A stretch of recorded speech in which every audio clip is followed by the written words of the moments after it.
এই দলটা একবারে অঞ্চল থেকে, বুথ লেভেল থেকে, ব্লক লেভেল, জেলা লেভেল, রাজ্য স্তরে পর্যন্ত দ্বন্দ্ব আর বিভাজন আর তুলাবাজি করার দল। এই দলটার কোন নিয়ম শৃঙ্খলা কেউ মানে না, একটাই পোস্ট, বাকি সব ল্যাম্পোস্ট। জন্মলগ্ন থেকে রাজ্যের সভাপতি মাননীয় সুব্রত বক্সি, তাকে শুধু শ্রীখণ্ডী করে রেখে দেওয়া হয়েছে।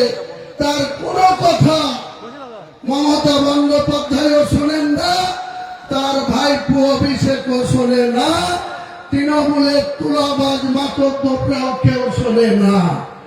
কিছু একজন নেতা করিমপুরে বিধানসভা লড়তে গিয়ে একটা লুঙ্গি পরা লোকের লাট খেয়ে ঢোলকলমির ছড়ে গিয়ে পড়েছিল। সেই নেতাকে নজরুল মঞ্চে তৃণমূল কংগ্রেস জয়েন করিয়ে 1 মিনিটের মধ্যে সহ সভাপতি করে দিল। তার কাজ হচ্ছে তৃণমূল ভবনে বসে বসে তোলাবাজি করা, কমিশন খাওয়া। যত মুর্শিদাবাদের নেতারা ফোন করে বলবে আমাকে একটাই কাজ পাইয়ে দেন, তিনি সঙ্গে সঙ্গে কোন দপ্তরের প্রিন্সিপাল সেক্রেটারিকে, পঞ্চায়েত দপ্তরের প্রিন্সিপাল সেক্রেটারিকে, খাদ্য দপ্তরের প্রিন্সিপাল সেক্রেটারিকে, বিভিন্ন আধিকারিকদের আগে 4% কমিশন বুঝে নিয়ে তারপরে মমতা বন্দ্যোপাধ্যায়ের ক্ষমতার একটা ইউটিলাইজেশন সার্টিফিকেট দিয়ে দেবে। আমি 1982 সাল থেকে 20 বছর বয়স থেকে যুব কংগ্রেস দিয়ে শুরু করেছিলাম। 2012 সালের 16 নভেম্বর পর্যন্ত 30 বছর জাতীয় কংগ্রেসটা করেছি। কখনো আমার নেতা ছিল প্রয়াত অতীশ সিনহা, কখনো আমার নেতা ছিল আজিজুর সাহেব, কখনো আমার নেতা ছিল এই বেলডাঙ্গার বিধায়ক প্রয়াত নুরুল ইসলাম চৌধুরীরা, কখনো আমার নেতা ছিল প্রাক্তন সংসদ, 5 বারের সংসদ, লোকসভার 54 জনের দলনেতা অধীর রঞ্জন চৌধুরী। মুসলমানরা যখন 72% জমিপুর লোকসভায় মুসলমান ভোট, যখন প্রণব মুখার্জিকে ভোট দিয়ে নির্বাচিত সাংসদ করে, সেই মুর্শিদাবাদের মুসলমানরা তখন সাম্প্রদায়িক হয় না। কিন্তু যখনই অধীর চৌধুরীর বিরুদ্ধে ভোট দিয়ে ইউসুফ পাঠানকে ভোট দেয়, এই ইউসুফ পাঠানকে ভোট দিয়ে জিতানোর জন্য মমতা বন্দ্যোপাধ্যায় আমাকে নির্দেশ দিয়েছিল। তার নির্দেশ কার্যকরী করতে গিয়ে আমি হিন্দু সমাজের মানুষকে বলেছিলাম 1 মে 2024 সন্ধ্যা 7টা, তার আগে 30 এপ্রিল 2024, 24 ঘন্টা আগে উত্তরপ্রদেশের মুখ্যমন্ত্রী যোগী আদিত্যনাথ এসে, যেখানে 72% মুসলিমের বাস যে জেলায়, সেই জেলায় এসে তিনি আমার বুকের উপরে দাঁড়িয়ে আমাকে দাঙ্গাবাজ আখ্যা দিয়েছিল। আমাদেরকে উল্টো করে টাঙিয়ে সিধা করার কথা বলেছিল। তার প্রতিবাদ করে তৃণমূলের এইসব জেলার এমএলএ নেতা, অনেক বড় বড় এখন কোঅর্ডিনেটর হয়েছে, তারা কোনোদিন মুখ খুলেনি। এই হুমায়ুন কবিরকে তার প্রতিবাদ করতে হয়েছিল। মমতা বন্দ্যোপাধ্যায় 1 মে 2024 ভোট ছিল মুর্শিদাবাদের, বহরমপুর, মুর্শিদাবাদ আর জমিপুর কেন্দ্রের 7 মে 2024, বহরমপুর, দুর্গাপুর, কৃষ্ণনগর, রানাঘাট এসবের ভোট ছিল 13 মে 2024। 1 তারিখে মালদা থেকে প্রচার করে এসে মমতা ব্যানার্জি হেলিকপ্টার নিয়ে বড়ুয়া কিষাণ পার্টির মাঠে নেমে আমাকে ডেকে বলেছিল যে হুমায়ুন, আজকের দিনে আমার কাছে খবর আছে অধীর চৌধুরী আবার জিতে যাচ্ছে, ইউসুফ পাঠান হেরে যাচ্ছে, মোহাম্মদ সেলিম জিতে যাচ্ছে, আবু তাহের খান হেরে যাচ্ছে, তুমি একটা কিছু করো।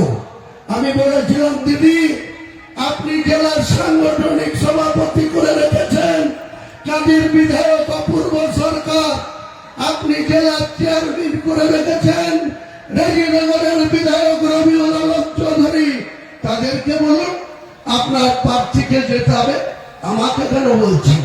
তখন বলেছিল যা হবার হয়েছে, তুমি কেবল, আমি ইউসুফের বাবা মাকে কথা দিয়ে বরোদা থেকে গুজরাট থেকে বহরমপুরে নিয়ে এসছি, তুমিই পারবে, তোমার কথা মুর্শিদাবাদের মানুষ শুনে।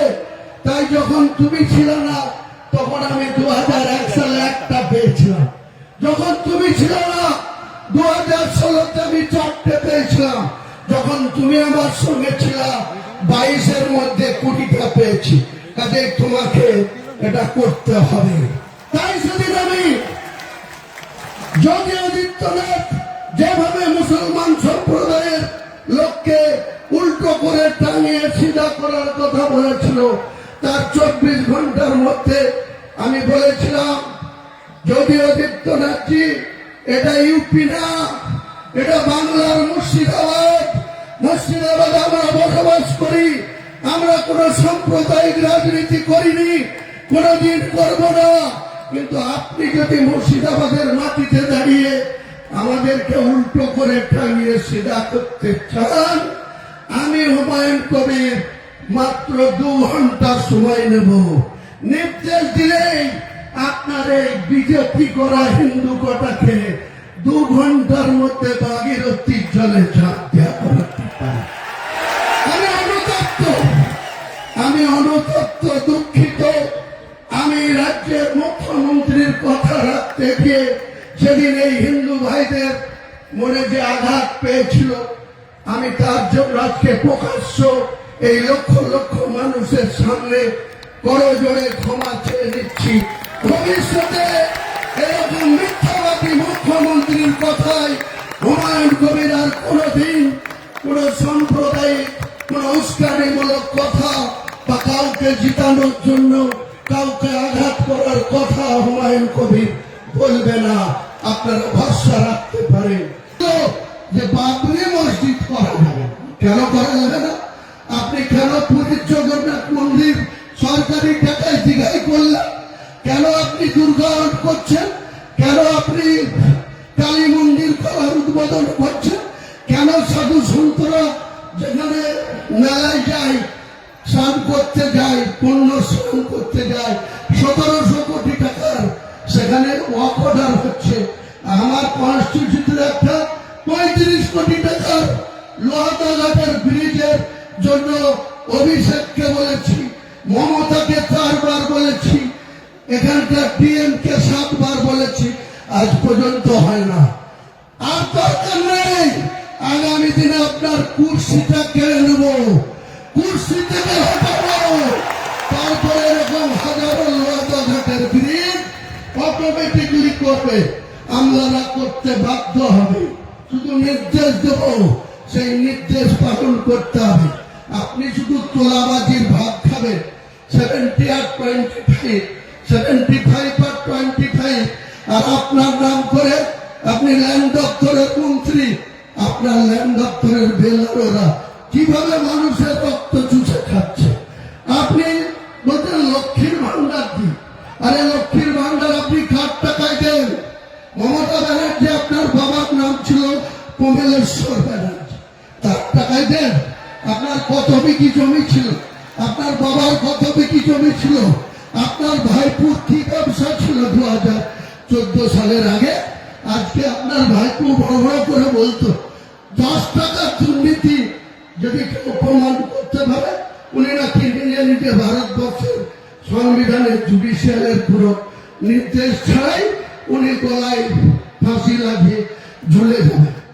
আপনার যে কোম্পানি, অভিষেক বন্দ্যোপাধ্যায় আপনার নাম করে বলছি, আপনার কোম্পানি, আপনার যে ডাইরেক্টর ছিল সুজয় কৃষ্ণ ভদ্র, সে কতদিন জেলের ঘানি টানলো?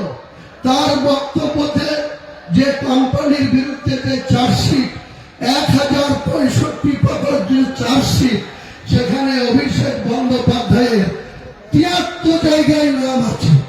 73 জায়গায় যে কোনো মুহূর্তে দিল্লির সরকার মনে করলে অভিষেককে অ্যারেস্ট করে ওই সুদীপ বন্দ্যোপাধ্যায়, তাপস পালদের মতো ভুবনেশ্বরে পাঠিয়ে দেবে।